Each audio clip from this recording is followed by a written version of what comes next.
Welcome to the Map It Forward podcast, everyone.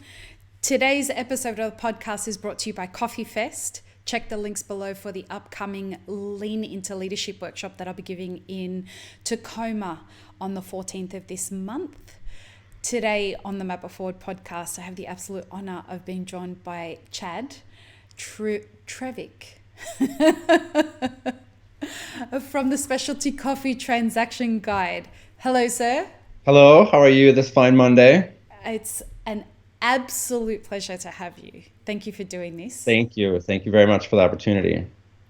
It's going to be an interesting conversation. You and I have had a number of conversations around this.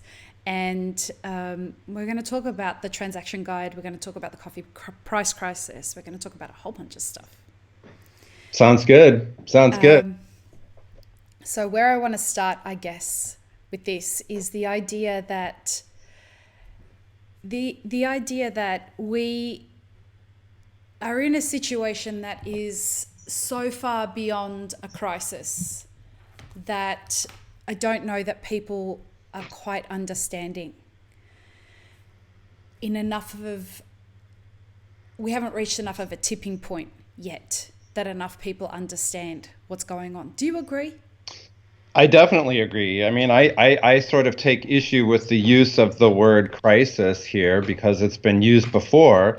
Yep. And it's not like the former crises ever stopped being crises, right? The prices never recovered to a level where farmers were not in peril and not able to make their ends meet. So it's frustrating for me that we continue to use this word crisis. Crisis, to my mind, implies it should be a call to action, and it should also mean that at the end of this, there's some kind of a resolution, a resolve, or a new way forward. And from what I can tell, our pattern in history has been to just wait till the prices go back to what, over $1? I'm not sure what then means the end of a crisis. Right.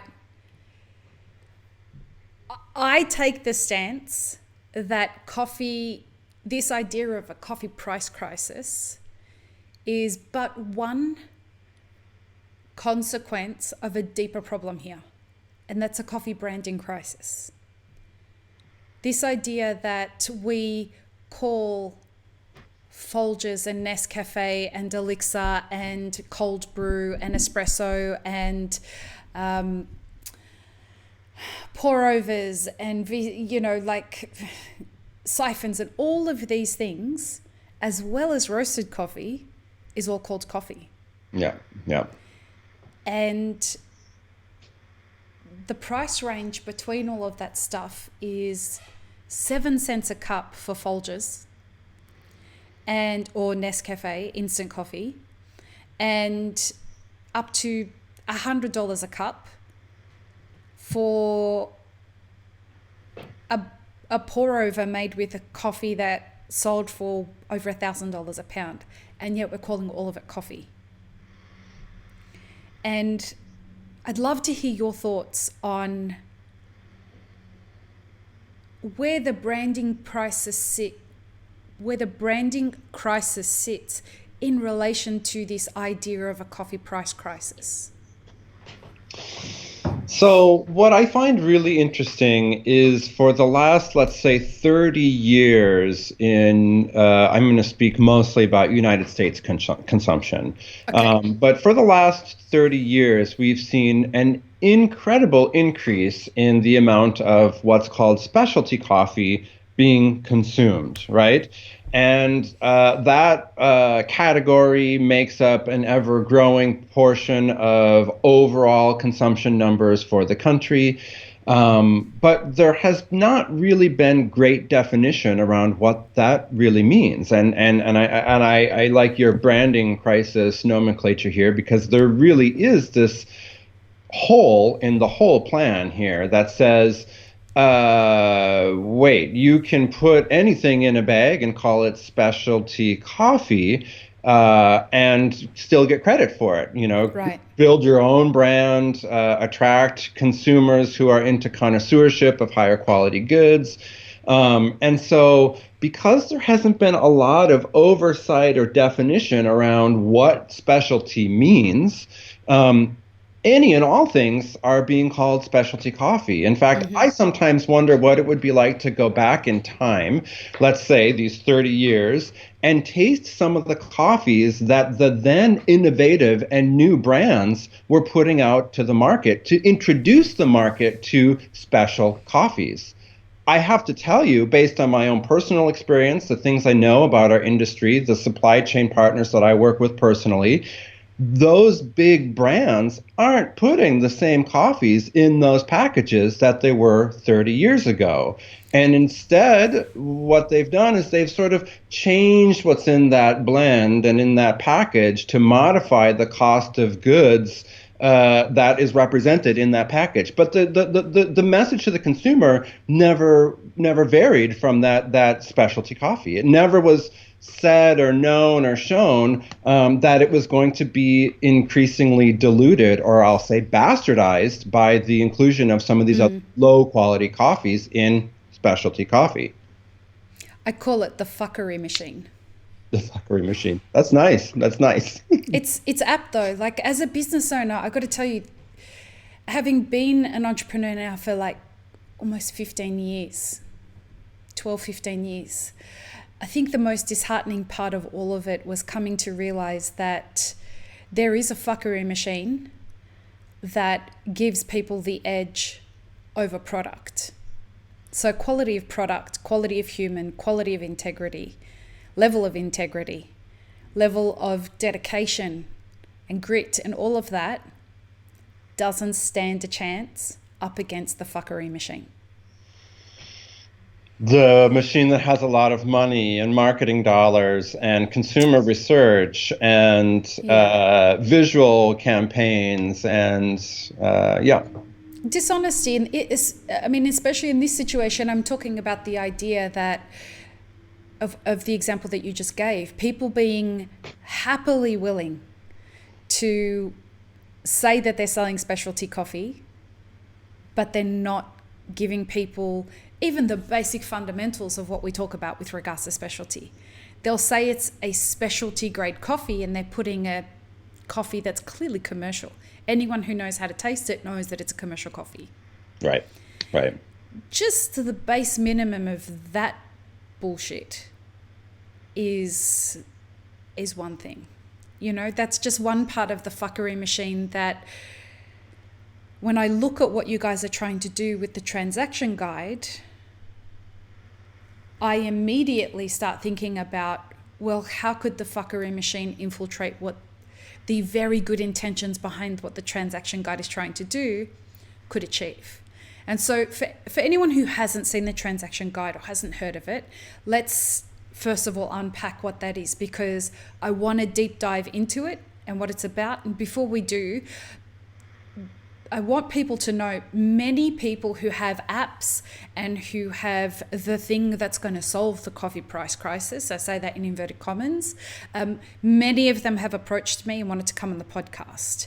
And this was the first thing that I don't think that this is going to solve the coffee price crisis. I don't think any of us are trying to say that this will solve the coffee price crisis, but this is going to start to drill a hole in the fuckery machine if we can find a way to keep it out of what you guys are trying to do. Do you agree? I agree, but keep it out of in terms of keeping at a distance so that they can't influence, or do you think... Infiltrate. Okay, all right. Because we can unpack that in a second. Okay, all right, fair. Let's start with what it is and what you guys are trying to achieve with it. Okay. So the Specialty Coffee Transaction Guide is a project that's based out of Emory University. My colleague in Atlanta, Georgia. My colleague there is Peter W. Roberts, and he has an initiative called Transparent Trade Coffee. And what Transparent Trade Coffee did and does was it got the green price paid by innovative roasters and calculated on the retail price from those roasters what percentage of that price stayed in the country where coffee was produced. I thought, what a cool initiative, what a Totally. great thing to see, what a wonderful way to sort of articulate the imbalance between what's staying in the country where coffee is produced and what's being earned and sold and yeah, on the On consuming the side. front end, yeah. Obviously, there's a big difference. Um, and as I thought about this, and Peter's colleague at the time, a gentleman called Ben Sham, approached me after I made a presentation at a Specialty Coffee Association event. I think it was in Seattle. He came up to me and said, "Hey, I want to talk to you a little bit more about this project." And so that's really when I started to dig in and learn about it. And I, in fact, reached back out to Emery, to Ben and Peter, to say, this is really cool, but it's also kind of quaint. Because you're capturing the perspectives and the data related to a relatively small number of roasters, all of whom generally should feel proud of the things that they're doing. And what I proposed to them was adding in more data from larger data donors that could perhaps try to be more representative of actual market behaviors. And they were like, oh, no, no, no, there's no way Too companies, hard. yeah, they're not going to give us that information, whatever. And I just said, well, hold on. I'm in this industry for 20 years. I know that in my past life, a tool like this would have been priceless.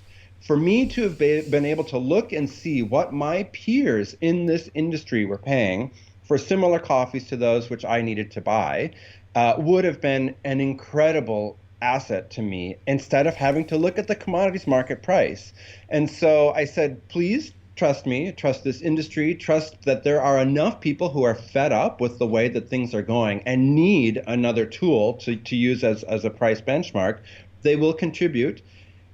The caveat here is they will contribute under the cloak of anonymity. And there's a whole lot of reasons for this. I mean, a lot of people say, well, how transparent is it if this is anonymously aggregated and presented and no single price is attributed to any single data donor?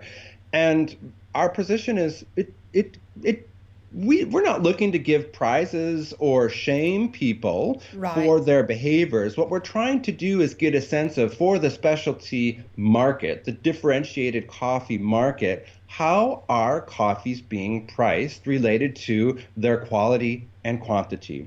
And so fast forward about 2 years, and we got together enough data donors to create the pilot guide, which came out in December of 2018. And in that guide, boy, the numbers are escaping me, but we had a significant number. I mean, it was still fairly representative of the fancy and the elite and the very tip of the pyramid, if you will.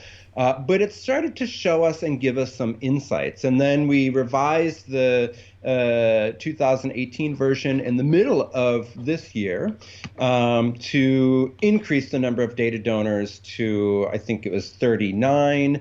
The data observations, the number of contracts was closer to 17,000. And so now we're really starting to get to a place where we're getting a sense of what the specialty market or differentiated coffee market is paying for their coffees. And so for our purposes, the guide is simply a presentation of organized, anonymized, and aggregated information. It is not a way to say something is better or worse or right or wrong. It is simply another place to start a coffee price negotiation from, where you don't have to look at the commodities market. Okay, so with that in mind, tell us what kind of results are you trying to present? So what we're trying to present is a set of information that can start to help the industry to understand how its own purchasing behaviors help, hinder, hurt, or let's say spell its own demise. And we will do this not ourselves as the guide, but we present this information as ready and willing and available to be analyzed under several metrics and priorities, whether that is a specific country's cost of production or global living wage coalition information about specific coffee producing regions, specific country minimum wages, things like that. We can start to look at how these price numbers actually play as compared to these other metrics or priorities, and get a sense of, okay, if we want to cover the minimum wage, the price has to be here, but we're down here. And Right. so let's have a conversation about that. I mean, do we have to work to reduce the cost of production? If I hear one more productivity improving scheme without addressing price, I think I'll probably blow a gasket. Uh, so we're talking about getting a sense of the real numbers. What do they mean in a local context? Does this what it's right now? It's just an FOB price, and the reason that we used an FOB price, I apologize for not clarifying this earlier, is FOB, while it is several and in some cases many steps removed from the farmers themselves, it is a number that is easiest to start with. It is a number that almost every kind of an actor in our industry, exporter, importer, roaster, can gain access to because FOB prices are stipulated in green coffee contracts. So we use that number, again, recognizing it's imperfect, it's far from producers, it isn't language that typically we've talked about as an industry, but we know that the illumination of those numbers, let's say, will inspire further curiosity about those numbers, which they have done already. Oh, for sure. And we should clarify for anyone who doesn't understand what FOB means. FOB is free on board, and that is the price of getting the coffee on the ship to be exported. Now, I just want to unpack there for a second why Chad's saying that it's not the most ideal number. So from a lot of what's been going on with the conversations we've been having on this podcast, it's become apparent that the idea of the coffee supply chain, using that term to call the global supply of coffee a coffee supply chain, is ludicrous. It's a coffee supply matrix, and the supply chain in every country isn't even linear, let alone the supply chain around the world. And so because of these complexities, and what I mean by that is it's not as simple as the cherries get picked, they go to the wet mill, they go to the dry mill, they go to the person who's going to then package it and ship it off and put it on the boat. In different countries, in different regions of different countries, there may be middlemen who, and I don't mean to be gender specific there, I'm just using a common term, but there may be middlemen in between so many micro steps where the coffee exchanges hands for price. And so some producers may sell cherry, others may sell wet parchment, others may sell dry parchment. Other people may be passing those different things on to people who transport the different versions of coffee to quiotes or transporters, to use another term.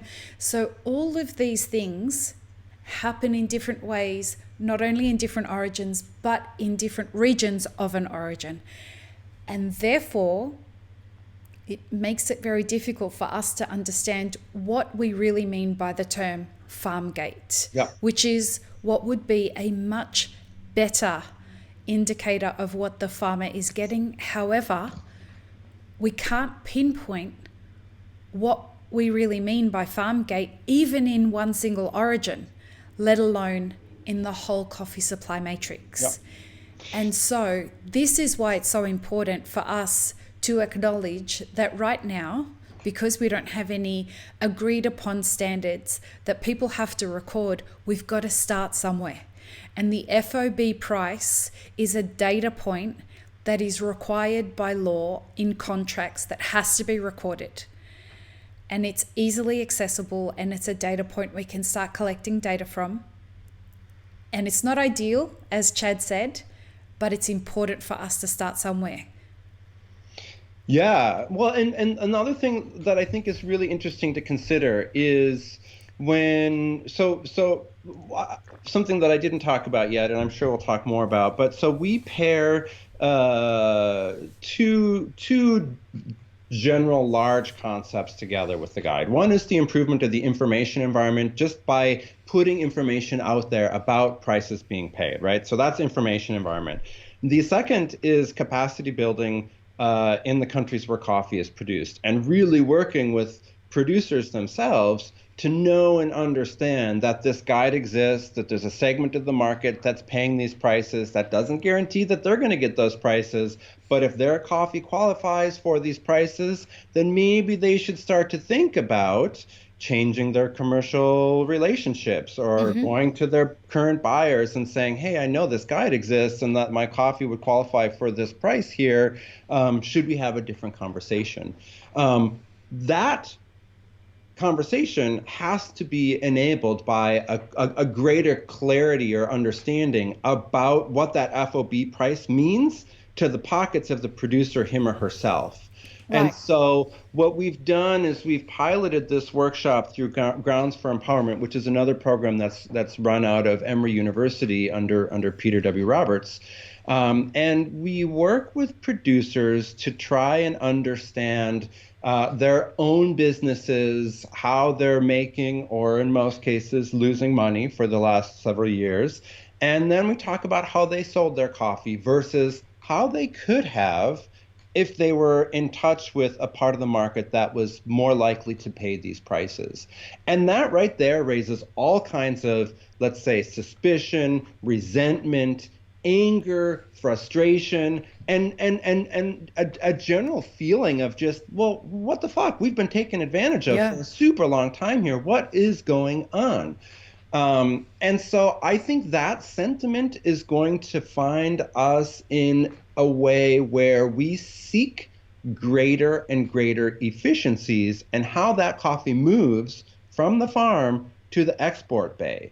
And I'm not saying that every actor doesn't belong, but I think that there's going to have to be greater efficiency along the whole way. Now, you mentioned aggregators. I use the term volume aggregator for coyote or intermediary, simply because in a lot of cases where coffee is grown is so remote and the producer doesn't have a truck, someone's got to come with a truck and then take that coffee to the next selling point. And along the way, they're aggregating volume. Perhaps they're anonymizing it so that it loses its traceability and blah, blah, blah. But they're providing a service that without which that coffee would not get to the market. And so totally.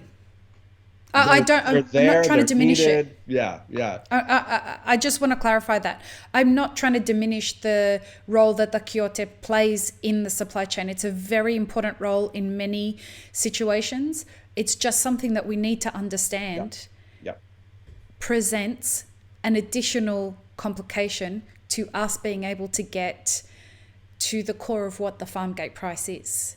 And that's not because anything sinister is going on. It's not because, these people are not like they're doing anything underhanded. That's not the case. It's just an added complication. Yep. And data integrity is so important in these situations.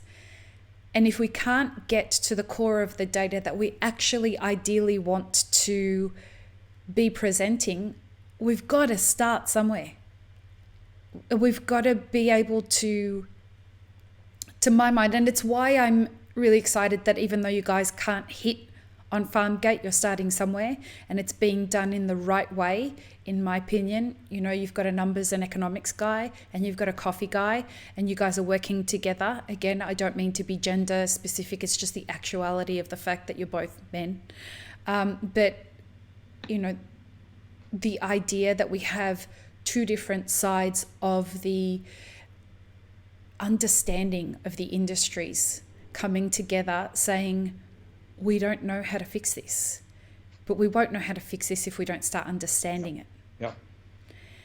And, in a blog post I wrote yesterday, there are big, massive gaping holes in what you guys are trying to do. We've talked about that off air in conversations that we've had before. But again, you guys aren't saying this is the be all and end all of how we're going to fix this shit. You guys are saying we're starting somewhere. Yeah. We're going to do it with the greatest integrity that we can, which is why I wanted to have this conversation with you. And for those that are listening, next week, Peter is coming on the podcast. So he's the economics numbers guy on the other side of this discussion that makes up the other part of the co-founders, that is Chad and Peter, to come together to bring the specialty coffee transaction guide. So we're going to dig deeper into it from that perspective as well. So I'm very excited about it, but we've got to start somewhere. Go ahead. I would just say something that I think is sort of unique to our circumstance, where we've actually included and evolved academia in sort of an out looking in from the outside analysis of the specialty coffee market. And that is not something that, I mean, I guess if you look around scholarly article aggregators, there are very, very, very, very few peer-reviewed academic papers written about coffee. And why? Given that it is such an important part of everyone's fucking daily life, why? No idea. But in my opinion, the reality is, we have suffered from that, let's say, lack of attention or lack of oversight or lack of somebody from the outside looking in and saying, that's not looking very good. And so what we're finding now is when, the farmers have suffered. I just got to say that there. We haven't suffered. The farmers have suffered from that. The producers have suffered from that. Oh, yes. Right? Like, we have taken it unknowingly. We have taken advantage of a situation because we were conveniently far removed from what was going on. Right. We were separated by a green buyer. We were separated by, the fuckery machine. So it's really interesting from my own perspective to hear the observations and the very, let's say, clinical academic sort of proclamations about why it is as defunct as it is. What are some of those? So we have a market. We have a very asymmetrical information environment which is one of the things we're trying to correct with the guide. I mean, producers themselves have very little idea, or historically have had very little idea about how much their coffees might be worth to a market. It's not until the advent of smartphone technology and social media where they could go out and generally see, oh, geez, my name and picture are on a bag of coffee on someone's website. Oh, and it's being sold for $20 a pound. Like that. Access to information has been very asymmetrical, and the market side, the consuming side, has used the commodities market first and foremost for pricing. It's used its own internal benchmarking, one retailer against another, to set retail prices. It hasn't considered whether the cost of production or the cost of labor or all of these other things have or should have influenced that price. And meanwhile, the producers are just sitting there feeling this and yet not sure how to access or what's happening, so that for the last 46 years, they've pretty much received the same price for their coffee. Meanwhile, there's this whole other thing that's happening on the other side. There's this boom of gazillions of coffee shops opening and competitions happening and all things coffee, celebrating a connoisseurship and a consumption of a thing that they don't feel like they're also winning from. And so, like, just looking at that market information asymmetry has been one of the things that's really shown a great light for me about, when you think about it and you remove the emotion and shame, you and I have talked about shame, you remove those things and just go, well, yeah, gosh, I guess it makes sense that here we are on this side, the market side, the consuming side, setting all these prices, celebrating all this quality, connoisseurship, latte art competitions, blah, blah, blah. That same participation in all of this hoopla is generally not happening in countries where coffee is produced. So much to unpack from what you just said, and it's all awesome. The part of it that I find that creates a complication with all of that is when our barrier to entry is so low for people to get into business on the front end of the coffee supply chain. So as roasters and as cafe owners, there's no test that they have to sit. There's no knowledge acquisition that's required for any of it. The number of people who sell green coffee that tell me that the roasters have no fucking idea how to read a contract. They don't understand what the C market is. They don't understand what FOB price is. They want to argue over pennies on this shit. On the same perspective, you've got so many cafes that are opening up globally that are convinced that it can't be that hard to run a coffee shop, can it? Like, surely it's easy to do this stuff. I make really good pour-overs at home, and my Breville espresso machine makes amazing cappuccinos. Everyone that comes to my house tells me how fucking great I am at coffee and how great my cookies are. And so I'm just going to open a cafe. I love having conversations with people. And we are doing such a dangerous thing, in my opinion, by enabling this. Because these people are focused on the fuckery machine and not focused on the responsibility and custodianship that they have for this complex agricultural product that they are the final custodians or the second to final custodians of before it ends up in the hands of the end consumer.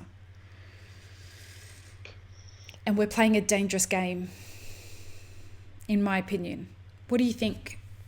Yeah, I think we're playing a dangerous game, and I think that we are not. I think at many steps along the way, we're not being honest with ourselves. Right. I think it's super important to note that anybody who has traveled to a country where coffee is produced and visited, let's say, all but the most Disneyland of coffee farms, everybody has gotten a sense of what those realities on the ground generally are. Everybody who's gone to a coffee producing country sees for themselves how the standards of living are quite different, and then can imagine or extrapolate from that the salaries must be quite different from their own. And we're not very honest about that. It's almost like we take it in stride and go, well, that's the way it supposed to be. But then the reality is it? I mean, the only reason that we have, maybe it is supposed to be that way. It's, hundreds of years ago, but the only reason we have coffee now is because of colonial labor structures and slave labor that helped coffee to spread globally. It is one of the colonial crops with cocoa and tea.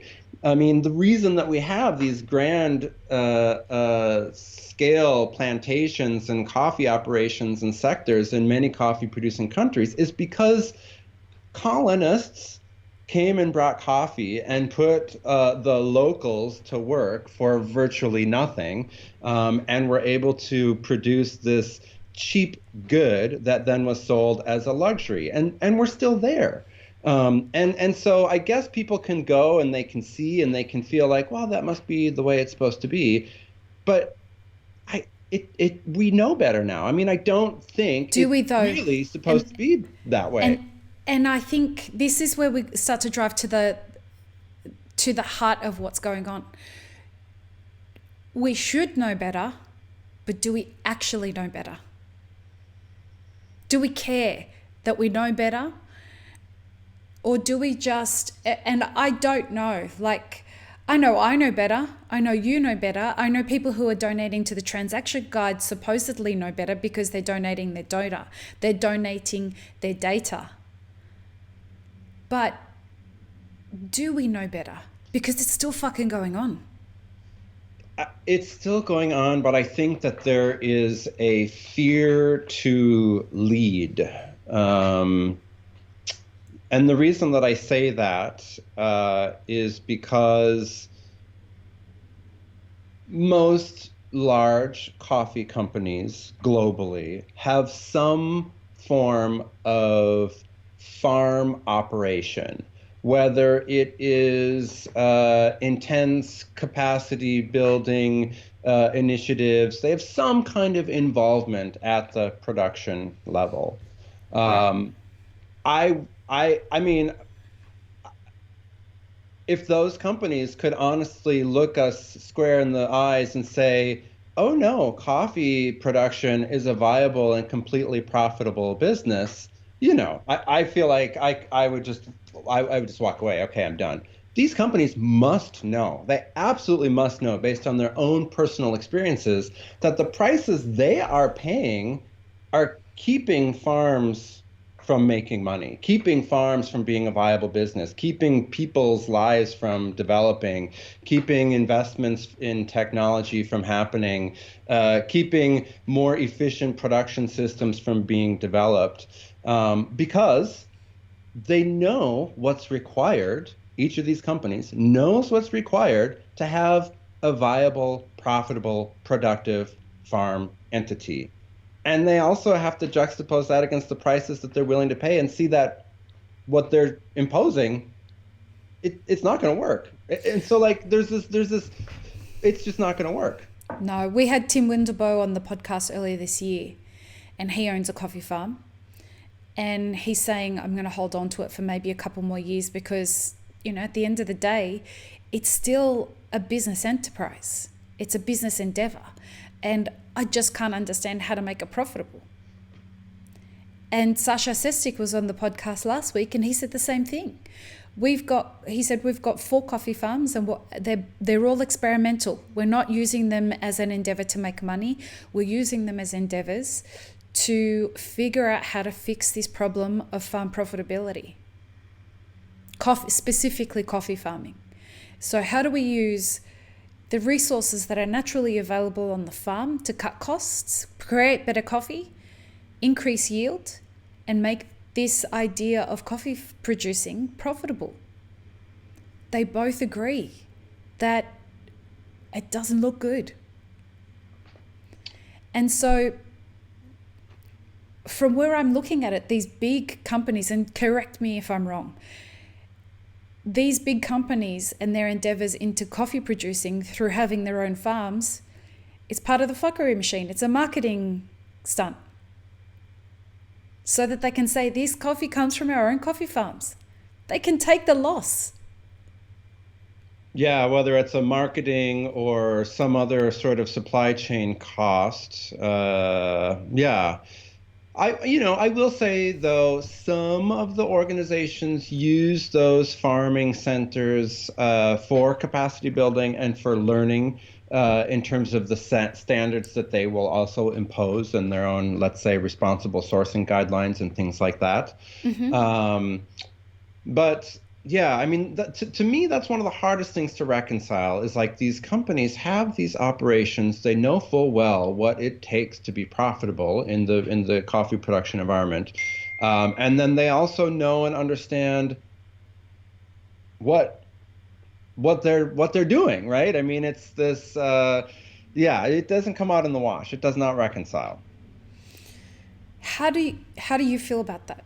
Like, real talk.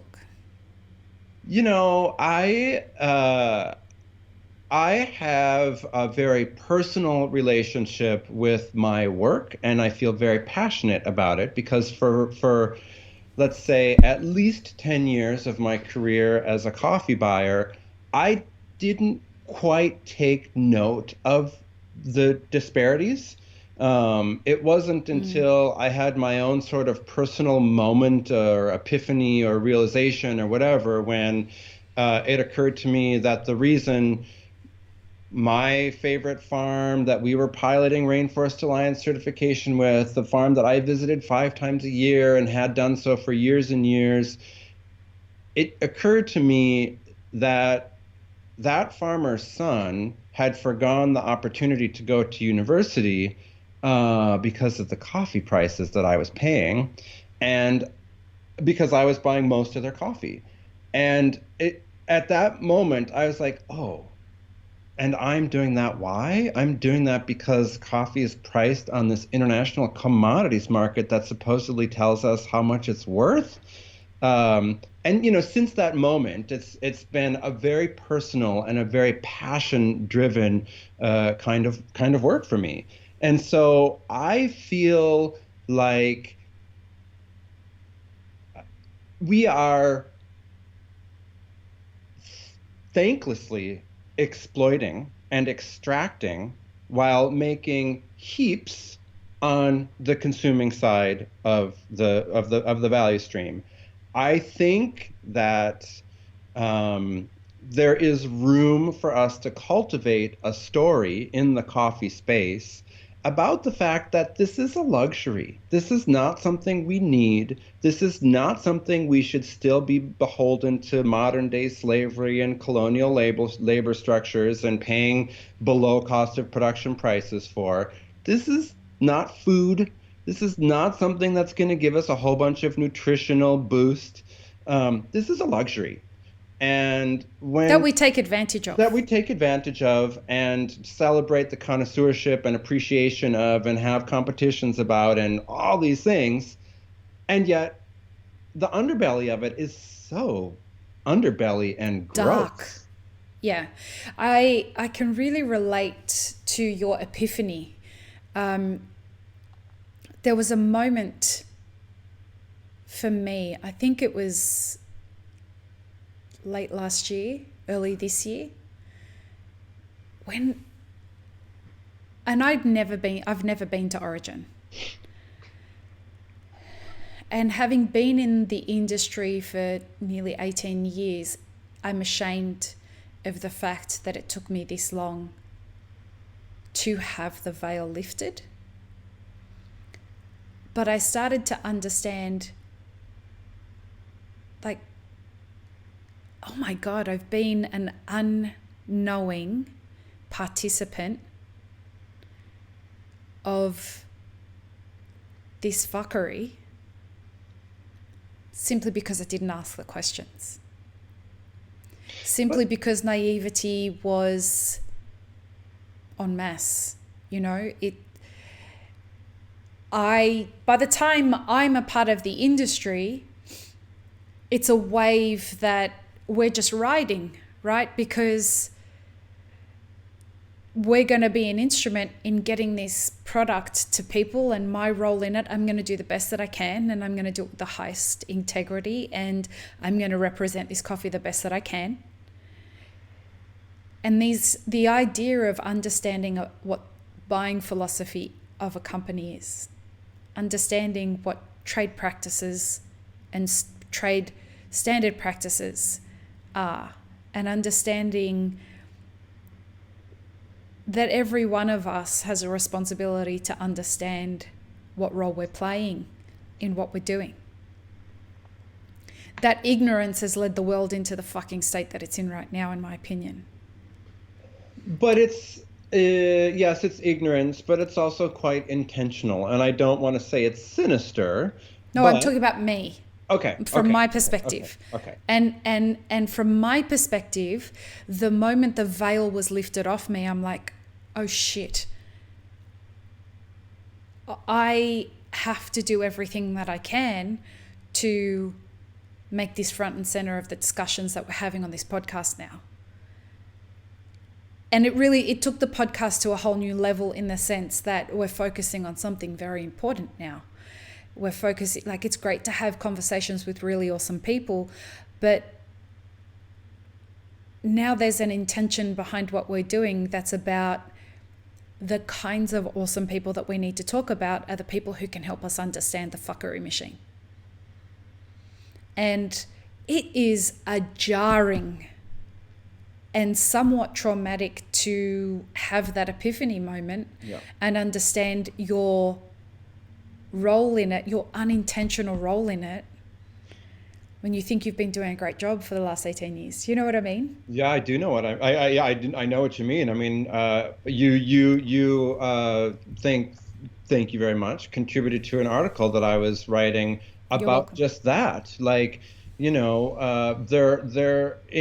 I would say in the people who are broadcasting a message about our situation right now, virtually every one of them, at least who I talked to for this article, shared the experience of having some kind of an epiphany or realization of their role in this thing that seemed so utterly backwards to them. And it was due in large part to the advent of technology and social media that they were starting to feel more informed and empowered with that information, because a lot of times these are people who are in barista type roles who are, of course, not told the dirty underbelly story of how and where coffee comes from, No. but instead the sleek marketing shtick about farm direct relationships, whatever it is that they would need to be prepared to engage consumers with. No one wants to talk about the other stuff, and so they No. wouldn't be taught about it. And so what was really interesting about writing that piece anyway is everybody had this moment where well, first of all, the price had to get below $1 to do something psychologically, to go, whoa, wait, what's happening now? I mean, then the alarm started to sound and attention started to be given to the topic, and the SCA made their price crisis response thing. And, I believe all because it got below this psychological level, which has been pretty abysmal for the last number of years, even if it wasn't below $1. But there had to be this sort of turn on, tune in, pay attention drama, which was this price getting below $1. And then people started to learn about and pay attention to things thanks to social media and our improved connectivity, let's say. And there was a big moment there when we kind of broke that video of that coffee farmer in Brazil that was cutting down his trees. And, since then I've received videos from different origins where farmers are doing the same thing. And we don't want it to become a thing where coffee farmers are cutting down these trees and sending me these videos so that they can get recognition. This is not something that we want to sensationalize. It's traumatic. It's, but this kind of insight is important to have understanding and access to, so that when people see that the C price goes below $1, they're like, I don't understand what the fuck that means, but everybody seems to be really upset about it. It's backed up with a video where someone's talking about the New York Mafia, and this is what the New York Mafia has done to us.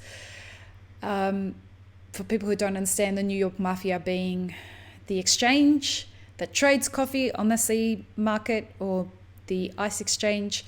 And these farmers have no reason to continue to farm this coffee if we can't even cover the cost of production, let alone the cost of doing business. And they're two very different things.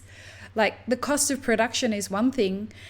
The loans that they have to get at between 30 and 50% interest rates are a whole other thing. Yeah. Yeah. How does the transaction guide start to, or what are you guys thinking with regards to those two kinds of data points in the future? Because you aren't able to get the guide down to collecting that kind of pricing, those kinds of numbers, the farm gate price. But is there an intention to look at those two different data sets? Yeah, so one of the things that we're trying to do, well, first of all, I think it's important to state here that we need funding. I mean, we need to be a funded project housed within Emory University for at least 3 to 5 years before we can become our own 501c3 nonprofit organization to stand alone sort of as an industry utility. We believe that we need to be incubated at Emory University, to be housed in the research institution, to have access to and network with all of the things that they have to offer as an educational institution. But we're not funded. And so I would be remiss if I didn't say these are all things contingent upon our being funded for the next 3 years. So Um, let's talk a bit about funding because it's yeah, important. I want to give you the room to talk about what you need and what it looks like and how people can get in contact with you guys if they like. Can yeah. people donate? Can people?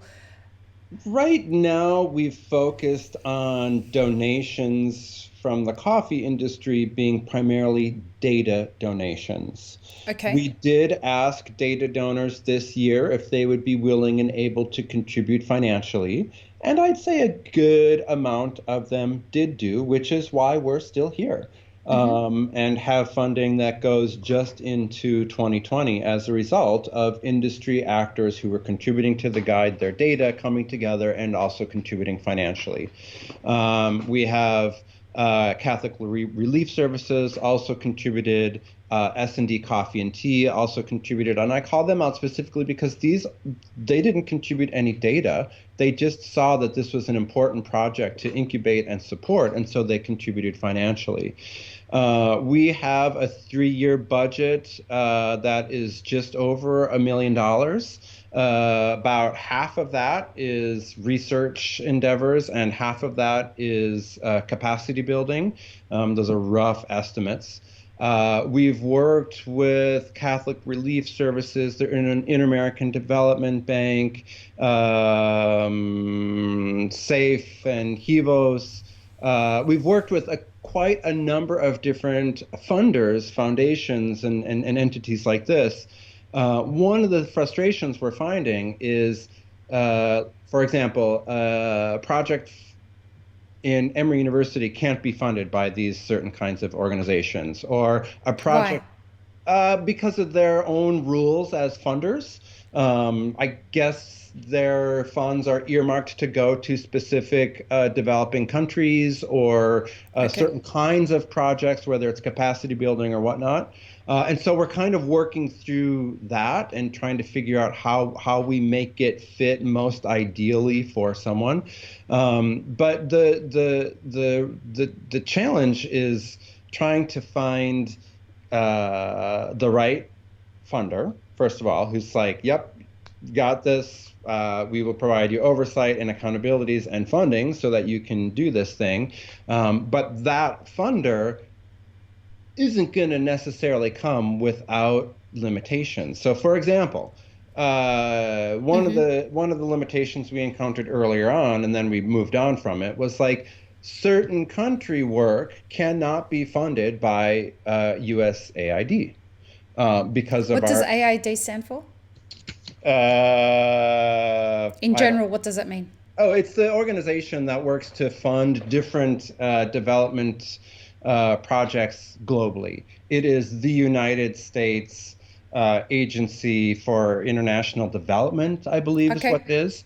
Yep. And so it is Is that for political reasons it can't get involved? it is because of our current, I won't even say what he is, but our current orange person has specifically said, no, work in those countries cannot be funded. And we are doing capacity building work in those countries. And so wherever we end up, however we end up, we know that we're going to have to dance a little bit around the requirements of the funders and whatnot. But we are set up to take donations through Emory University that support the transaction guide. And we've thought also about during our 3-year, let's say, on-ramping process where we're developing and building this into its own nonprofit, trying to explore different ways that it can be self-funded. I mean, right now, you don't have to pay to play. You can just donate your data. You can just go download the guide for free. And we feel like if this is truly going to be a relied upon, trusted utility for the industry, you might have to pay a little bit for it. And so we're just exploring different things like that. But in the short term, we have a real funding need, and that can be met by contributing to Emory University and the Specialty Coffee Transaction Guide project. It's such a strange beast, isn't it? Because a lot of businesses are struggling to make ends meet. And this is a problem that they can ignore until they can't ignore it. And it may end up, we may already be too late, right? Yeah. I mean, I think it's important to recognize that what we haven't quite gotten to yet, and I don't know when we will or if we will, but a need to self-preserve, a need from the industry to self-preserve, a need from fancy company X to self-preserve and ensure that they will retain access to the raw material they need, instead of just being hands off about it and letting it consolidate into only 5 coffee producing countries. We haven't, I don't know what doomsday scenario needs to be more clearly articulated for companies to feel that sense of urgency about, shit, we might not be here in 20 years if we don't do things differently. I just don't know. I 5, 6, 10 years ago, however many years ago I started to talk like a lunatic about this stuff, I thought, oh, pretty soon people will see that now 75% of the world's coffee is coming from only 5 countries, and we're losing access to critical flavor imparting coffee producing countries, which are inefficient producers and expensive. And I kind of thought the market would figure that out and sort of adjust its behaviors accordingly. But capitalism and competitiveness are fierce. And not allowing it's the fuckery people, I'm talking about. even if they know this, even if they see the writing is on the wall, not empowering people to make changes to their own company behaviors. They're afraid they'll lose their competitive edge. It's, Mark Dundon's been talking about it. He's not the only one, but, he's been talking about it for at least a decade. At least a decade he's been saying, what the fuck are we doing? Exactly like that. What are we doing? Why can't we get... I hear him saying it. Right? We've had many conversations and many coffees over the fact that it's too late. It's too late. We've dug our own grave and now we've just got to step into it. Because these producers have felt neglected for so long. And he might be right.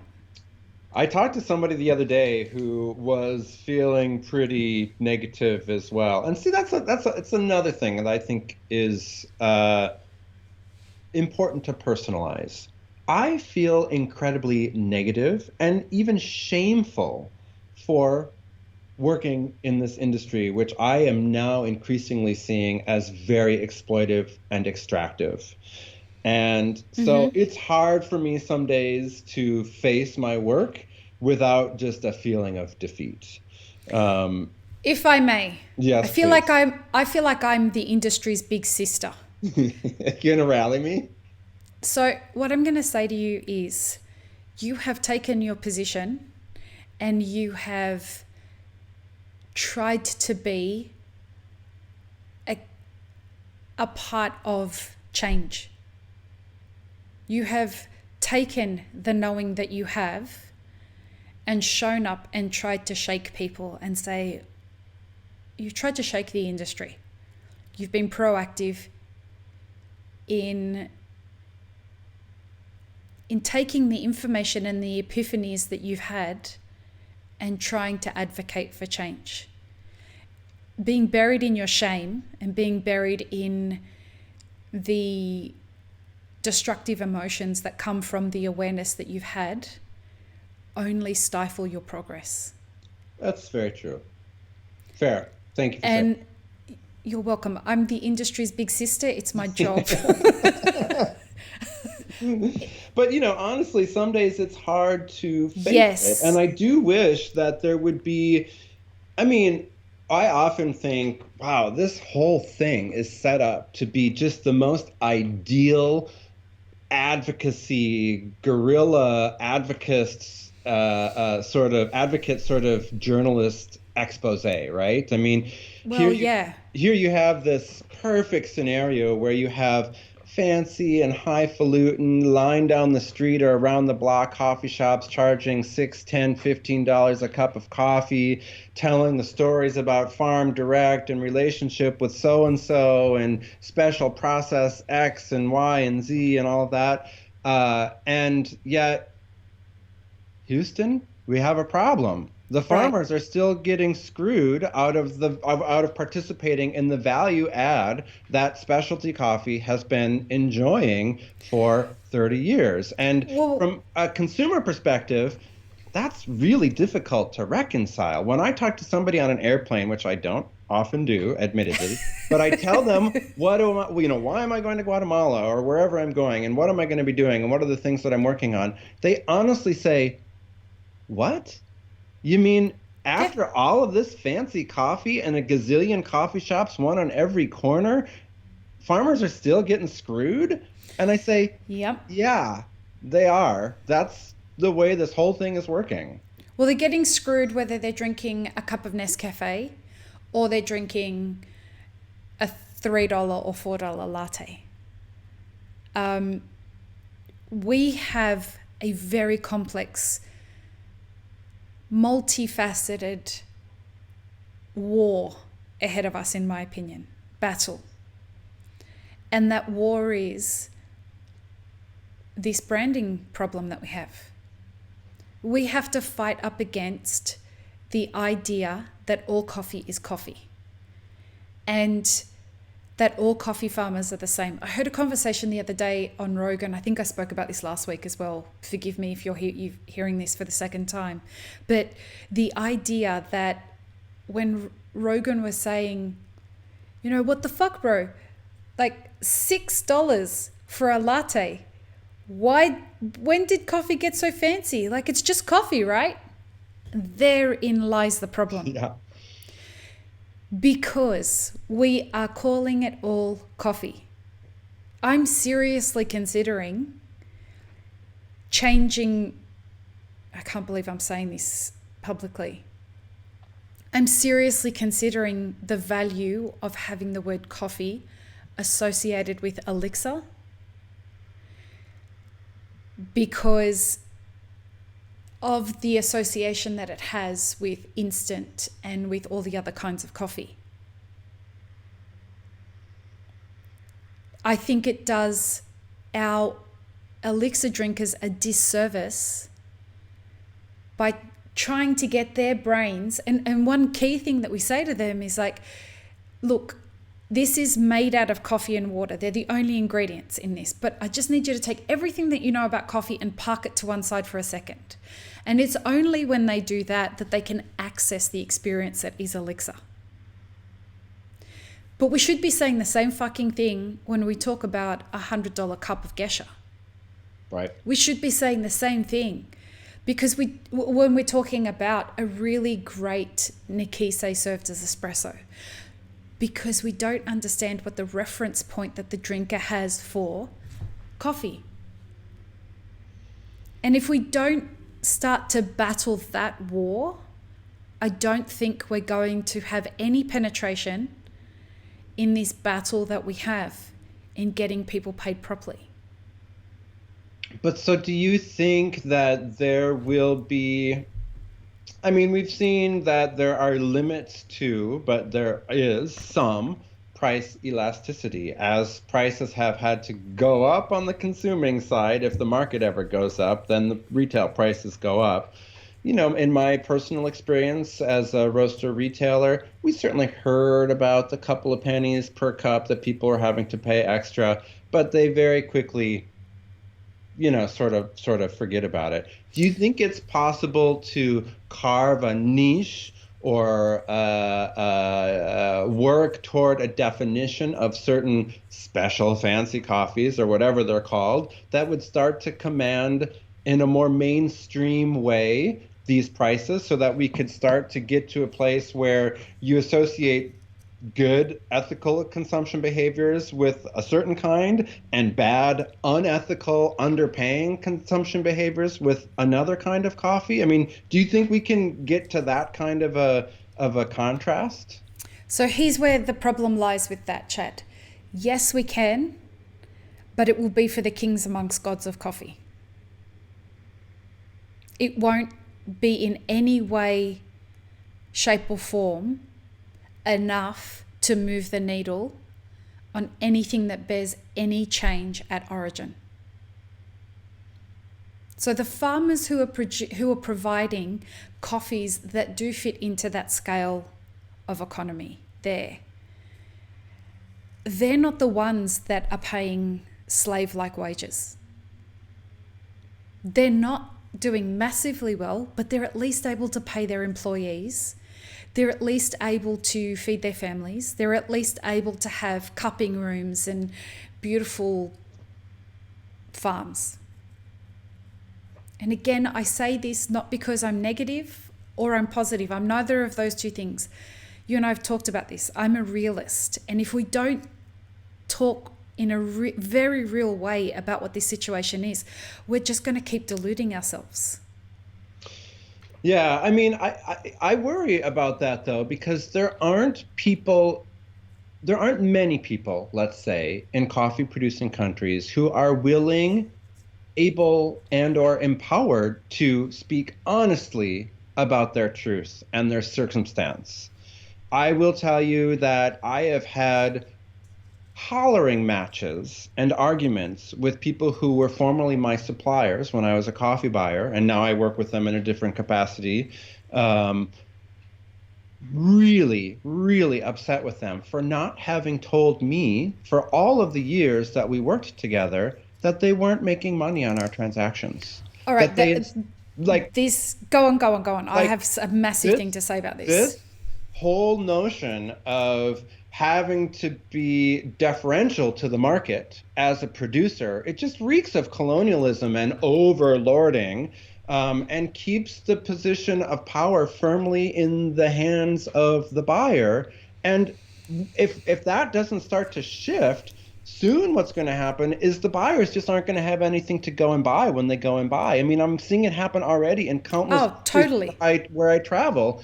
And what's happening is big roasters aren't showing up in country X anymore, and they're not buying their big volumes, and then more and more mills close and less cherry is bought, and logistics become more and more inefficient, and expenses go up, and you can start to see what's going to happen very, very quickly here. And I don't know if we wait to wake up until it's too late. But it won't happen very, very quickly. The truth of the matter is it won't happen very, very quickly.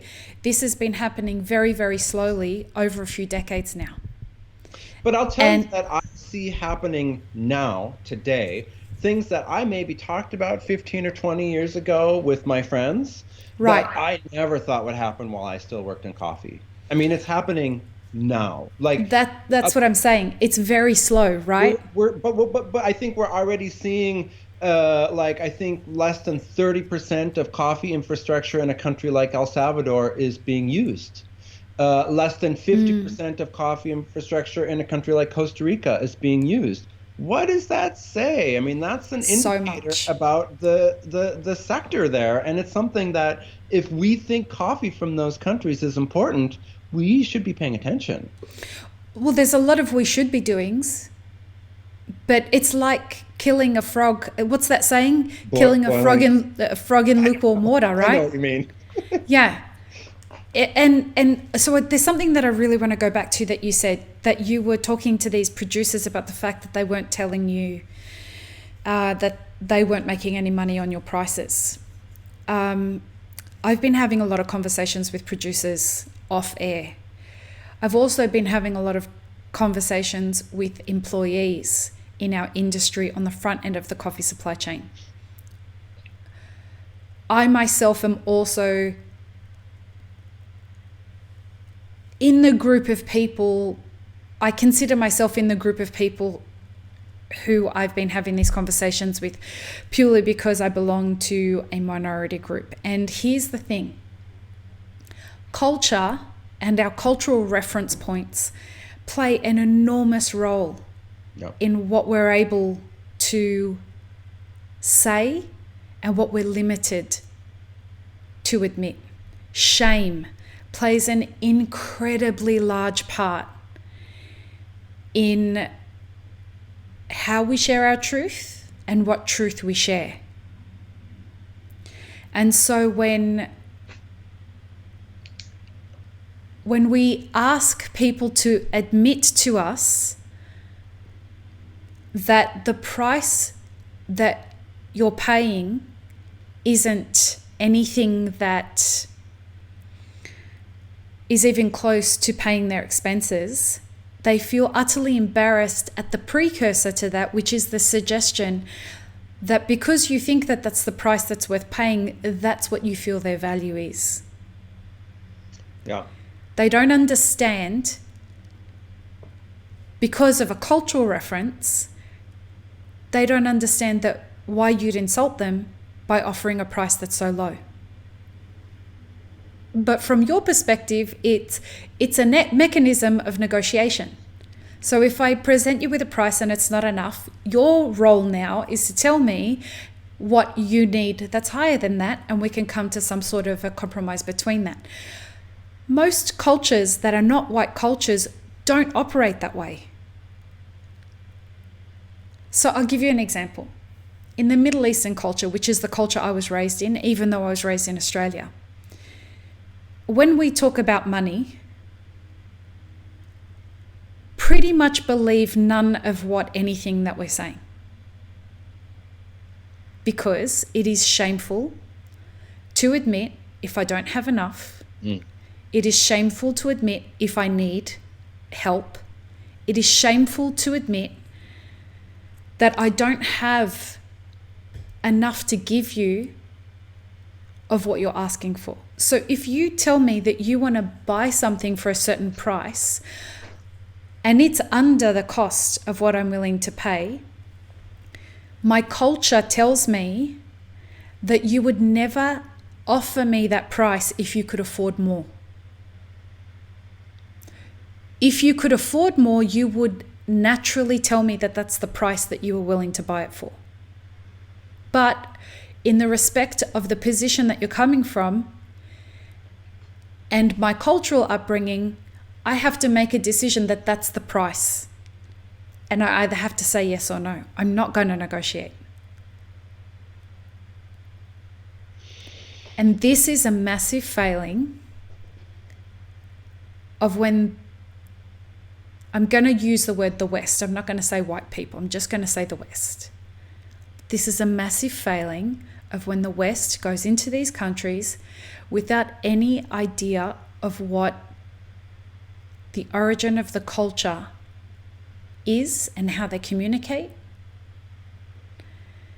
and understanding cultural reference points. Is it a failing, or is it doing what it was designed to do and extract and exploit, as has been the imperialistic, colonial, new frontier? But you didn't intend to go in and extract and exploit, or did you? No, absolutely right, not. And that's but my I was point. following, I mean, it's a shortcoming perhaps of like international business, or maybe it's a success. Maybe it's right? It could be an unintentional positive consequence of an unwillingness or an ignorance to go in and understand the nature of the way that people do business in different cultures. But then to be able to go back and say, well, fuck, why didn't anybody tell me? Why didn't you tell me you weren't making enough money?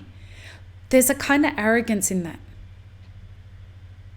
There's an arrogance of, why didn't you ask me if it was covering my cost of production?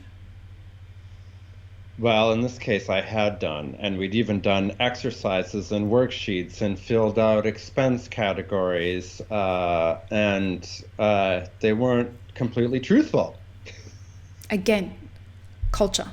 Yeah. And we got to own that. Both sides have to own that. And I think what I'm starting to see from the conversations I'm having with producers is a willingness to start speaking up.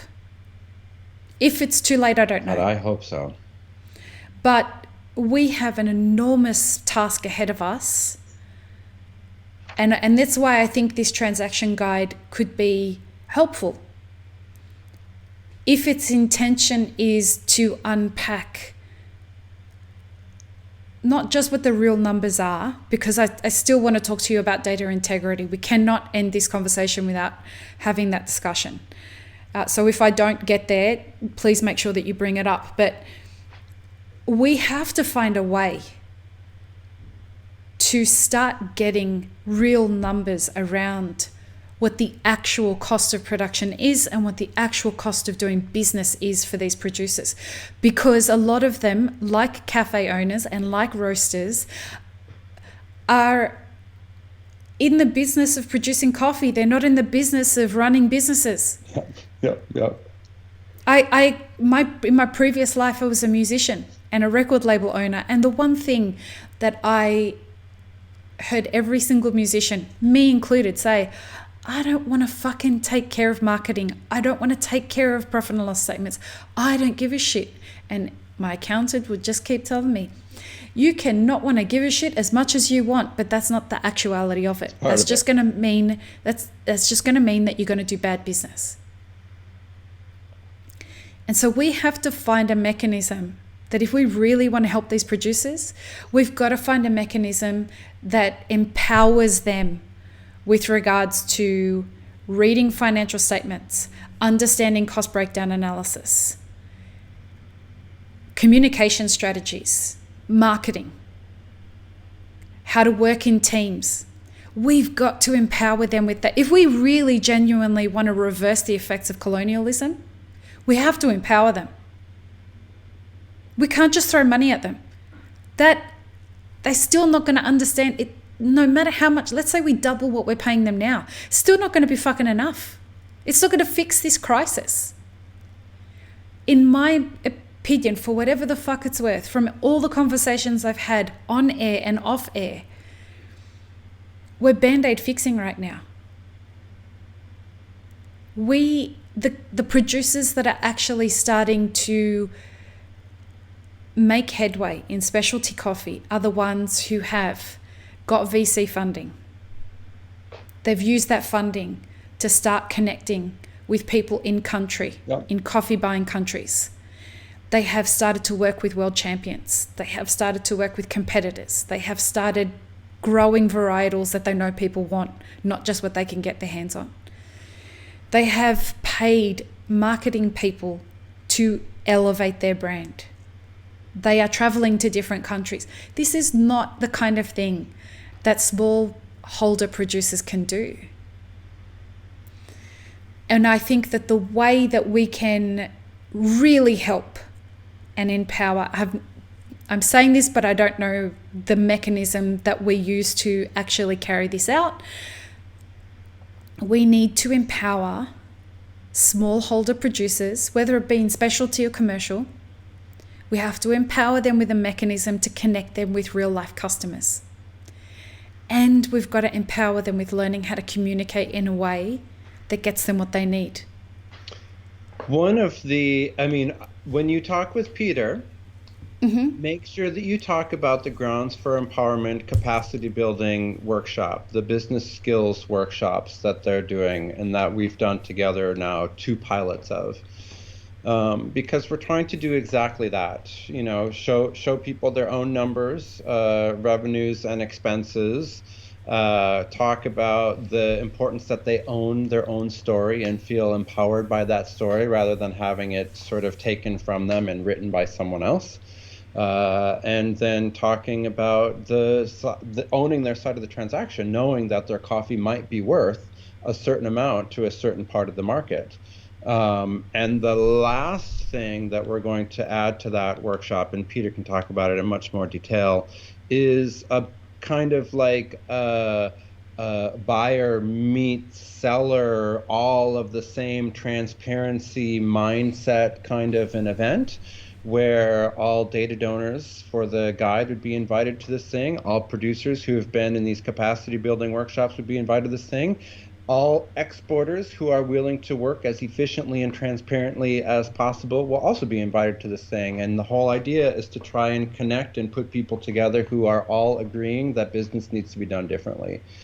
And so that honestly has been one of the glimmers of hope I have had recently, is seeing what happens when you empower with this information, and really give people the opportunity to take the decision for themselves on whether they carry on differently, the same, or not at all. One of the unintended consequences and heartbreaks that came out of the first workshop that we piloted in Guatemala, is a fairly large producer of not super high quality, high altitude coffee. Basically said, look, I can see what the market pays for coffees like I have. I don't think as a business person I can reduce my costs anymore. I think maybe it's time to tell my dad I got to sell the farm. And that is empowerment. It's not necessarily the direction I personally want to see things go, but to allow someone to take that decision themselves using real transaction numbers and real information about their own business, that's powerful stuff. And when we say, is it too late? That's a perfect example of what we mean. Because the person who is, or the company that's going to come in and buy that farm, not guaranteed it's going to be coffee. No. And so when we almost guaranteed it's not. And this is why when I speak to the general public, friends, family, Elixir customers, all that kind of stuff, I don't talk to them from the perspective of the farmers. The kinds of things that I say to them, they're like, oh, so I heard about this thing in the news about a coffee price crisis. I'm like, yeah, in 10 years from now, I don't think there's going to be any coffee for you to drink. They're like, wait, what do you mean? I'm like, yeah, well, farmers are giving up coffee farming. And they should. We've done a bad job as an industry of helping you understand that you don't pay enough money for coffee. And we've done a bad job of supporting farmers in doing that. And so, unfortunately, as the middlemen custodians of this, we fucked the end consumer and we fucked the producer. And we're going to end up putting ourselves out of business. Yeah. And it's not until that starts to happen, we'll see someone look around and say, well, what can I do? Right, exactly. And what I've noticed, I remember I said to a girlfriend of mine, I said to her, if I told you that the Nescafe that you're drinking was produced, it only got to you because, wait, I have to say this a different way so that I don't get sued. If I told you that any coffee that you were drinking was as cheap as it is because the people that are producing it are getting paid slave laborship, what would you do? She said, I couldn't drink that anymore. But is that happening? I said to her, yeah, it's happening. Listen, I did an event with juniors and Gilder in Portland last year, and it was all about they have this great cost of production comic and awareness raising campaign.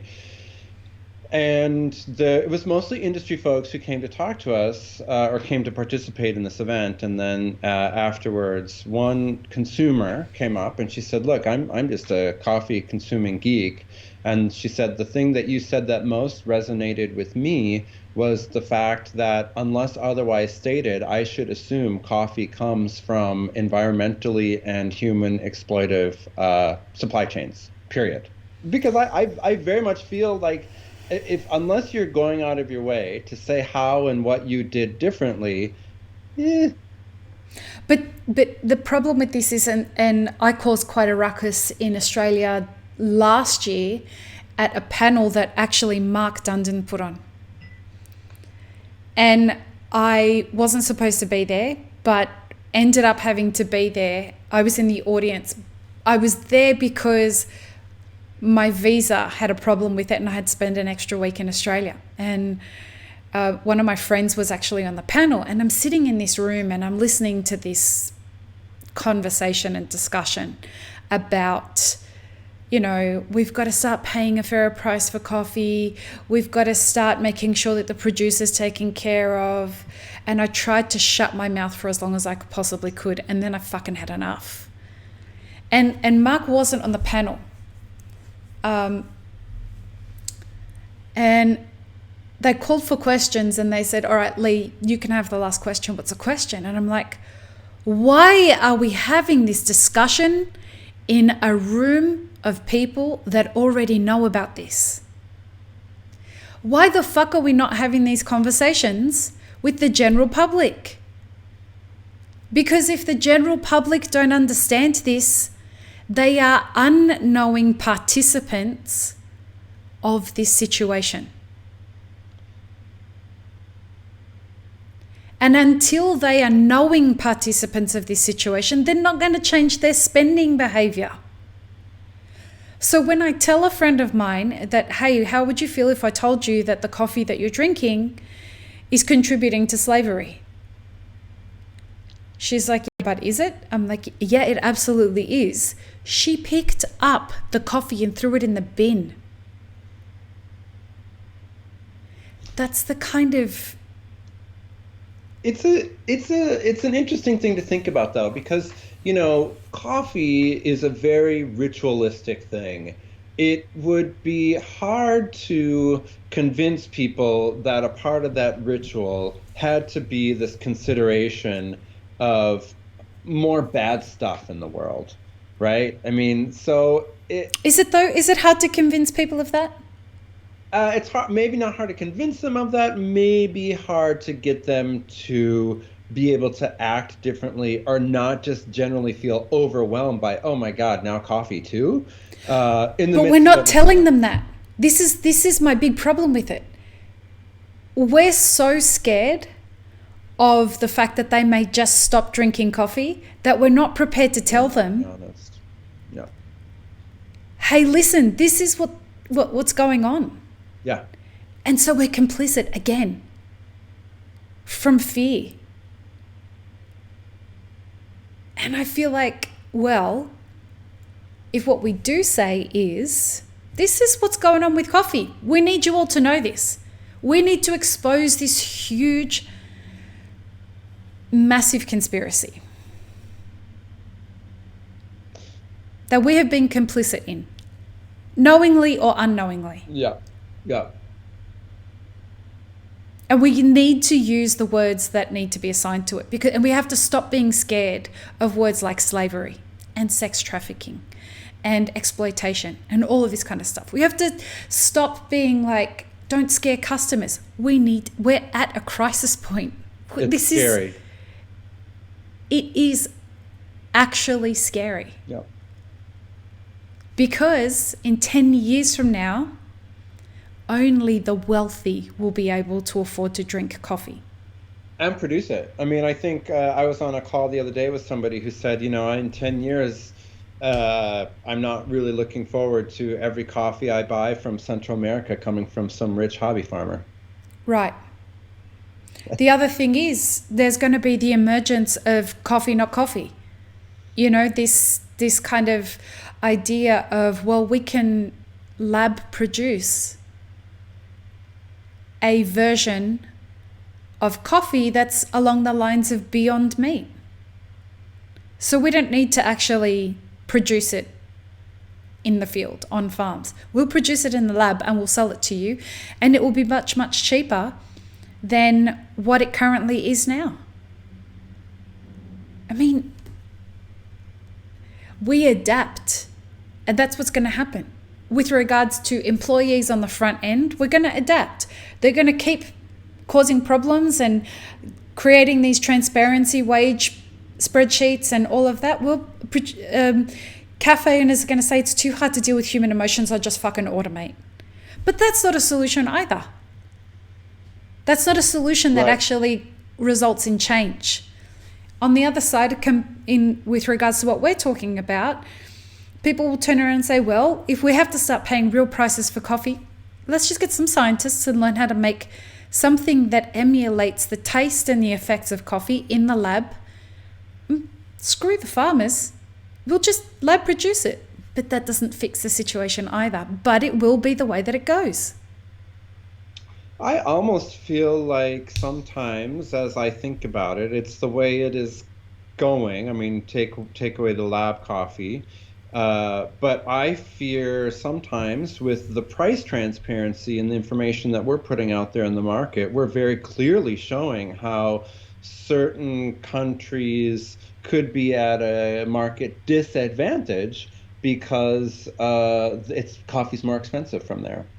And unless that higher price is paired with some attribute that is valued and deserving of that price, I worry. Honestly, I worry about. Yeah.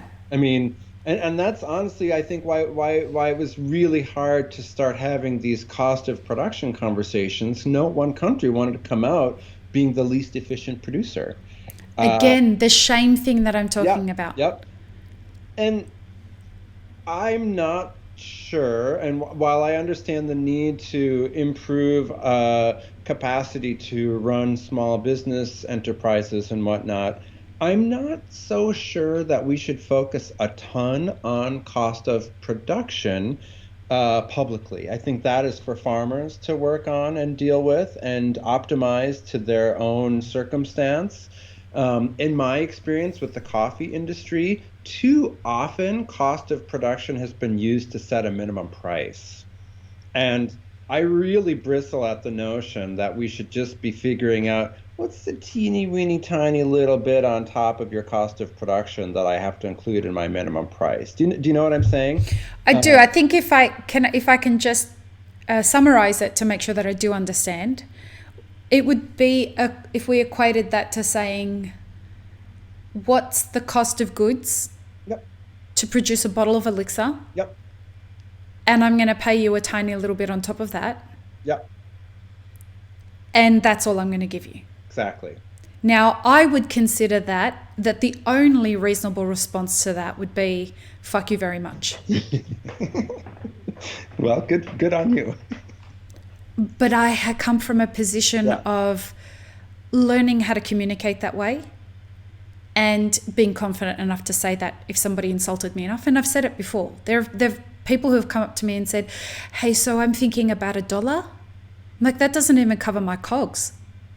Well, I'll be able to sell lots of it if you can sell it to me for $1. And after having a conversation, they're like, so we're going to do this? I'm like, no, fuck you very much. If you have been sitting here for the last 15 minutes and hearing me say that doesn't cover my cogs, and you're just expecting that I'm going to go with you because you're going to buy 10,000 units from me, fuck you very much.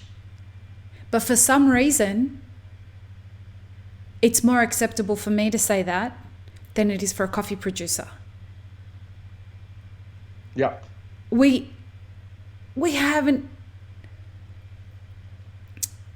empowered them enough, and we've been lazy in the sense of, well, and help me understand if I'm wrong here.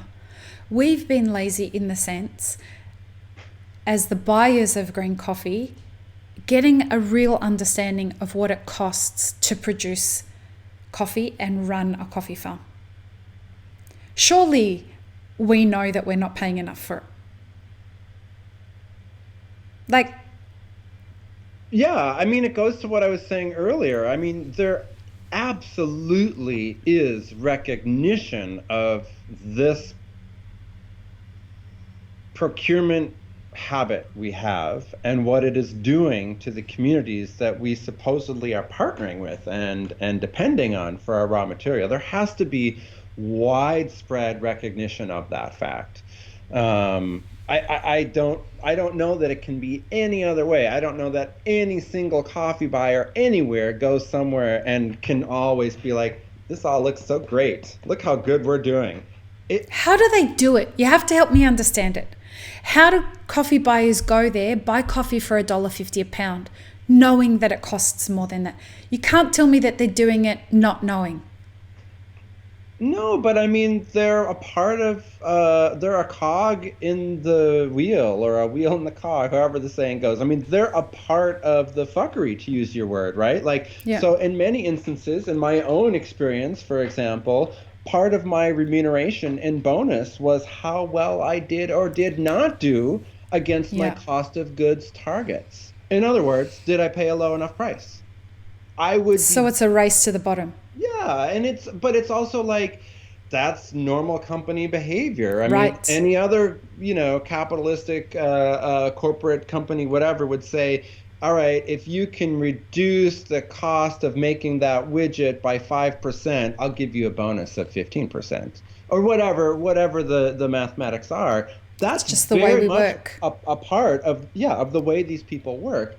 And so whether they see it or not, a lot of times they're people who need their jobs because they have families to feed and kids to send to school and houses to pay for and Yep. health care to pay for. And, so they don't necessarily feel empowered to say what's actually happening, even though, and I think this is something that we under appreciate or under emphasize, is the psychological toll on human beings going places, seeing these conditions, knowing the role they play in those conditions being the status quo there, and then just carrying on as business as usual. Like that's got to be some kind of a mind fuck that like Totally. how do you come home, get back together with your spouse, kids, loved ones, neighbors, whatever, and not have to unload about all that garbage? Most people don't do that unloading, if you hear what I'm saying. Oh, totally. It's really interesting you talk about that because I'm starting to look into dealing with trauma. And there's a trauma expert, Bezel van der Kolf. I think I've said it right. I'm trying to get him to come on the podcast. I've just started looking into his work because I think that there's a lot of people in the supply chain that are dealing with an enormous amount of trauma from a number of coffee crises or from their role in the fuckery machine. And I feel that an integral part of us being able to come to a solution is being able to empower people to release trauma. And I know that this sounds rather overly existential, but I think it's an important part of our solution. I think that there's a lot of guilt that we're carrying throughout the whole thing. I think there's a lot of shame that we're carrying. And I think that unless we look at ways to release ourselves from that trauma and that guilt, we're not going to be able to come to a solution as a group, as a collective, of how we can move towards a solution. Do I sound crazy? No, I think you're right. I mean, I think it's it's hard to imagine an industry coalescing around the need to process and do the emotional work and whatever. But I think what you're saying holds true. I mean, I think that it's super important to recognize this hasn't felt great to be a part of for a while, and the role I've played in it is this, and the impacts are these. I think recognizing that would go a very long way, not just in like individual human experiences, but in our ability to take the conversation to the next level. Yeah, and I think that if we could have a conversation on this podcast with a trauma expert and address the idea of industry trauma from the coffee supply chain perspective, then it becomes a resource that people can listen to and process in their own time. I know personally that there's a lot of people that have witnessed some things at Origin that they just don't know how to process. They go home feeling ashamed of and traumatized by how much they have compared to what these people don't have. Yep. And how unhappy they are in their own lives compared to how happy many of these people are if you put aside the fact that they can't feed themselves and their families, but how much joy they have just being with their families. And that is another source of trauma for them when they think that everything that I'm doing is just not fulfilling me. What kind of a fucking world do I live in if I'm addicted to my phone and I'm not happy and I'm getting paid in a month more than these people get paid in a couple of years? Yep. I think it's a very real thing for our industry. It's hard to, again, I have to kind of keep going back to this notion that coffee is a luxury. It doesn't have to exist, because if it is this way, it shouldn't exist. Right. I like the way that you put that. I kind of keep coming back to this idea, like, if we recognize it's a luxury, it should have a different price to consumers in order to carry on in existence. Then let's just get busy and figure it out. But I am also aware of and totally overwhelmed by, it's the same in every single supply chain. It's in the grain, whatever corn, fabric makes orange this juice, sweater, whatever electronic components are in this microphone. Oh my God, the computer, forget about it. I mean, this is how capitalism has designed the world to work. And it's, I guess I look at coffee as being a not needed luxury item that we should try and test these conversations with. Billions of people around the world would beg to differ with you, because although it's not necessary like air and water is to stay alive, a heroin addict would tell you that they cannot be without heroin if they want to survive. Many people feel that way about coffee. They cannot function in their job without coffee, and they do not want to go through the detox of that situation. And having to go without coffee, although they very well could do it, their addiction to it is too far gone. And so you're right, we are in the same situation as all of these other commodities that are experiencing the same fuckery machine as what we do. We're all a part of it. But we could potentially be the change element. It's an astronomically ginormous task ahead of us. But we very well could be the change element for all of it. I agree. And I think that the fact that as many people who claim they do say they need coffee should be incentive to sort of embrace that challenge and start to talk about it differently. You can't live without coffee? All right, well, let's talk about that. What does that mean? That means like you can't live without coffee, just like so many people say they can't live without coffee, and at a certain price that keeps people basically in impoverished conditions where essentially coffee producers are subsidizing a coffee industry. That's the result of you saying you need coffee, not I respect and I value coffee. Do you know what I mean? You know what I'm hearing? And I'm thinking about this as we're talking about it, in the sense that what it sounds like we need is we need to hire a marketing and publicity firm to help us correct the brand of coffee. Tell the truth. And I'm sitting here thinking, well, that should be SCA's job. Well, full respect to SCA, they'll never do it because they're too scared. And if they did it, they would never do it the way it needs to be done. They've got to protect so much. They just don't have the balls to do it the way that it needs to be done. They're also beholden to more rigid antitrust and anti-competition laws because they so often convene actors from the same industry in the same place where certain topics are prohibited, blah, blah, blah. But that doesn't stop them from changing the branding conversation. And that what needs to happen is somebody needs to be standing up for coffee. I totally agree with you. I don't know that it would be SCA. I honestly would rather see this kind of an initiative come out of something like the World Coffee Producer Forum Group, something like that. I don't necessarily think that we need more market side focus on this dialogue. You don't think we need that? I want the message to come from the producer side and they can engage with the market. I'm not so sure that entities on the consuming and roasting side are the ones that should be driving the conversation. Oh, I don't think that either. I don't think it should come from anywhere. I think that it should come from... So what I'm thinking needs to happen is that we need to find a PR firm that talks to consumers about the fact that coffee is disappearing.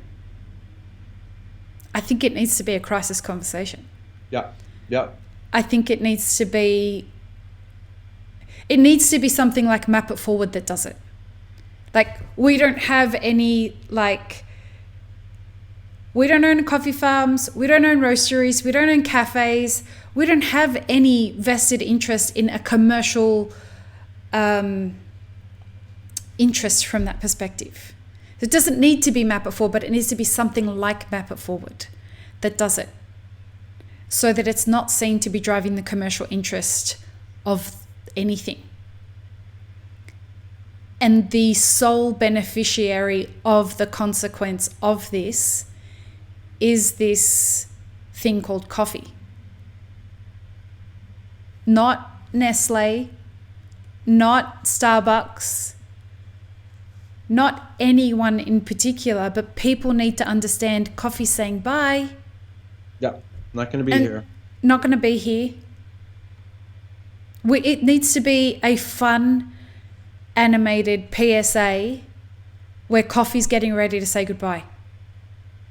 Yeah, I mean, I'm on board. I mean, something has to jar the consumer to realize, like, this is not always going to be full. They're not always going to be able to do this, especially at the prices that they've been paying. It's just going to become an increasingly rarefied, elitist kind of product. This conversation has given me an idea, and we haven't talked a ton about the guide either. You know, I know. Well, I have written down here data integrity. So let's talk about data integrity. So here's my thing about data integrity, and so, all right, as a previous analyst of data, much data for IBM, the one thing I kept asking for from the people who were giving me the data is this all of it? And soon enough, I figured out, well, I was told by my manager, stop asking for people for data. Ask them for access to the system that creates the data and go and get it your fucking self. That's the only way you're going to know that they're giving you all the data. I'm like, oh, that's great. How do you guys know? Because I noticed that there's green coffee traders, not traders, but people who import green coffee and sell it. I know that there's at least one of those on your data donor list. How do you know that they're giving you all the data? Not just the favorable data. The real simple answer is we don't right now, because we don't have budget or let's say financing to support a budget that would involve some kind of a data verification spot check or verifying the square root of contracts that somebody gives. Our agreement with people that they sign says that they will share with us any and all contract data related to coffees that would score in the specialty range of above 80 points. So the reality is, yeah, someone could be gaming the system, and you and I have talked about this before. I think at this point we're too soon in the thing to see anyone very effectively or to their own gains gaming the system, because I don't think we yet know what's going to be better or worse for different actors. The price comes out higher in the guide or lower in the guide. And, you know, I just don't think that we're sophisticated enough, even understanding in various contexts what these numbers mean for someone to want to screw with them. That might be naivete on my part. That might be blind hope. I'm not sure. But that is our feeling now, is without a verification protocol. And I mean, Peter, for to his credit, does a great job of poring over data, looking for identification markers that would flag duplicate entries, right? Because we have exporters who sell to the same roasters, all of them being data donors. And so we have to, in some way, shape, or form, identify the duplicates so that they're not in the guide twice, if you know what I'm saying. So one hole that I can see there is that if these people are touting that they only sell specialty coffee, specialty grade coffee, and your guide is only looking at specialty grade coffee, if the fuckery they're engaging in happens with commercial coffee, as long as they're not being sinister with regards to the specialty side of things, they're not going to get revealed and their fuckery won't get exposed. Yeah, I hear you 100%. I think at this time I choose to set that aside and focus on what the information can and will give us. Whether it reveals to me or not that, importer X is also selling a lot of below 80 point coffee as specialty, I don't know. I mean, one of the things that the guide has already identified is that basically coffees that are 80 to 83 points at full container loads are trading as commodity coffee. The price goes down when the commodity market goes down. The FOB price total on a median basis is below most accepted costs of production. So I think already you can see how there's a lot of commodity coffee that's even in our data set now. It's being traded against the commodity market. It's at FOB prices below the cost of production. When the commodity market goes down, the price of that coffee goes down. Meanwhile, anything 84 and above just keeps going up, regardless of what the market is doing. And so I think that there are different ways that we'll look at and sort of interpret that data and provide insights about it that get us to a place of better, clearer understanding about what are we actually paying for and what do we actually need to pay for in order to maintain access to it. And I fear these giant volume buckets of relatively low quality coffee. I mean, if we get to a point where we start to say, let's think about this PR campaign, and if we get to a point where anything below a certain level is exploitive of people and planet, and anything above is better, there's a whole lot already in the specialty coffee market that maybe doesn't belong in the good camp, if you know what I'm saying. And I'm not judging that. I'm just saying, based on the numbers that we have and the cost of production figures that I know from various countries, that's going to be new information for us. New is maybe a generous term, but that's going to be information for us.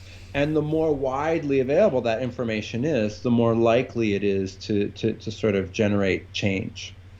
It's very interesting you say that, because if you look at the list of data donors, at least from a roaster perspective, a lot of those people are people who have been on this podcast and are people that I can personally verify as having the highest of integrity with regards to their intentions in the way that they relationship buy and in their intentions in wanting to pay above fair price, generously above fair price for the coffee that they're buying, in the hopes of securing their longevity in the industry. So not only do they want to do the right thing by the people who are their suppliers, they also want to they know where this is going. They see what the story is as it unfolds. It doesn't look good, but they also are smart business people that want to build relationships with producers and ensure their long-term viability as a producer so that they can continue to be suppliers long-term. That is a fabulous business model, right? That's a great long-term strategy. So, that's a mechanism where everybody's conspiring to everybody's success, which is the hallmark of Map It Forward. But that's not the scope of where most people who are buying green coffee fit in our industry, right? And to be totally honest, I think that what we will see as we get larger data donors to contribute their data to the thing is we'll see, again, not giving any judgment to this, but we will see different numbers. And we will actually see what is actually more representative of market behaviors. What we see today is pretty tip of the pyramid, like I've said. And when I talk to green coffee merchants about the numbers that the guide has, they say, well, you need some more real information in there because people are not paying us those prices. And to my mind, the more representative the information is, the more inclusive it is of different actors in the specialty coffee sector, the more valuable that information is. Whether it takes on the rep of being more bullshitty as a guide or not, I'm not really sure. But I don't think neither Peter nor myself set out to create a guide for only the fancy coffee players. We wanted to set out to create a guide for price discovery and different benchmarks for the entire sector. And so the more data we have from the more different kinds of company in the specialty coffee sector, I think the more truthful it is. And the less likely it is for someone something I've heard a lot of is, oh, that's just a bunch of fancies. I don't have to pay attention to those numbers. I think it'll be harder and harder to say that. How do you mitigate the challenge ahead of you with regards to having the people who are the less than desirable players and actors in the problem not wanting to be forthright in giving you data? Is your question, how do we deal with the fact that they're not going to want to participate? Yeah. I don't know what'll happen. I mean, I feel like our growth has been, I'm not going to say organic because it's definitely taken effort, and a lot of convincing and a lot of conversations. But I do think that there is some element of comfort in saying we contributed to the guide. We also don't know how we were doing compared to how those prices are going to come out or what we need to do as a result and how we have to change our practices. But we're in the guide. I feel like contribution to the guide is going to be a good step on a path to sort of helping to address this issue, this challenge that we face as an industry for every individual business that contributes. There will be some, and there already are some, who contribute data that reflects the fact that the market, the buyers, will only pay super low prices for certain categories of coffee. That's not going to change. We're just going to be more truthful about it. We're going to have more data to represent that reality. I think this is going to be another one of those situations where shame is going to play a huge role in whether they contribute or not. But time will tell, right? Yeah, time will tell. And the way the information gets picked up and used will also be super important. The kinds of data insights that we're able to put out, the kinds of capacity building workshops and the financial support that we get to continue to bring this message and information to folks in the producing environment, the way that we can contextualize in broader schemes like global living wage, all of these things will have bearing on how successful the guide is as it goes forward. Because it needs to be contextualized. It needs to be made sense of, because it's today numbers, FOB prices, numbers. Yeah, it feels like it's 20 years before we actually get Oh, I hope not. a big enough picture. Well, there's so much data that needs to be unpacked. This is the problem with us doing this for the first time in 2019 or 2018. This should have been started in the 80s. Yep. It's the same as the fact that SCA has started a research organization this year. What? Why wasn't this done 30 years ago or 20 years ago? I will tell you, whether this guide started last year or the year before or in 5 years, left to its own devices, the price would not have changed much. In fact, the price is lower today. Prices I've seen reported in quarterly reports for certain public companies, for example, are lower today than my aggregated average price per pound when I was a coffee buyer for a large coffee company. Except, and this is where I think that we change the needle, except it's all consumer driven. So if we could affect consumer spending to steer away from companies that engaged in a race to the bottom kind of buying philosophy, they would have to change their buying practices. One hopes so. Yes.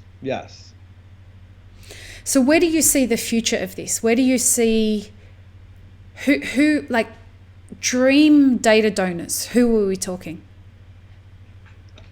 I want it to be just a natural part of business that if you're in the specialty coffee market, you contribute your price data, and that price data is aggregated and rolled up and starts to become a negotiation starting point for the subsequent year. I think that starts to give us kind of our own market, if you will. It allows people to benchmark the prices they're paying against the medians that the market is paying.